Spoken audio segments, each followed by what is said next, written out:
بسم الله الرحمن الرحيم. السلام عليكم ورحمة الله وبركاته. تعالوا نشوف خاطرة سريعة في الغزل والنسيج. البرم نوعين، برم اس وبرم زد. البرم اس خدها قاعدة في السنجل يارد، يعني اللي جاي من الغزل، خيط مفرد يعني. برم اس لو انا زودت خيطين على بعض. احفظ القاعدة دي قوي لو انت بادئ في الغزل. برم اس وبرم زد.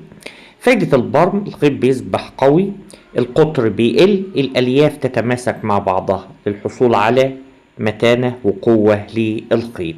هدف أصلا البرم هو لف الألياف حول بعضها داخل الخيط. في قوة أصلا بتنشأ بعد البرم هي اللي بتجعل الخيط قوي. في قاعدة: كلما كان الخيط أنعم بيحتاج إلى برم أكتر.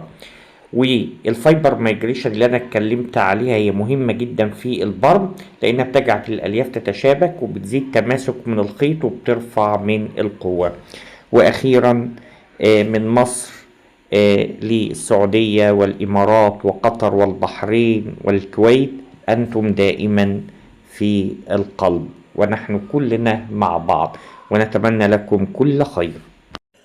نسيت اقول الزتونة بتاعة البرم حاجتين: هي معامل البرم ونمرة الخيط. العاملين دول اساسيين بيحددوا شكل الخيط، او الخص عملي: سرعة سحب الخيط او الدليفري سبيد، وسرعة دوران المردن. الحاجتين دول لو انت ظبطت سرعة سحب الخيط وسرعة دوران المردن هتحصل على خيط ممتاز.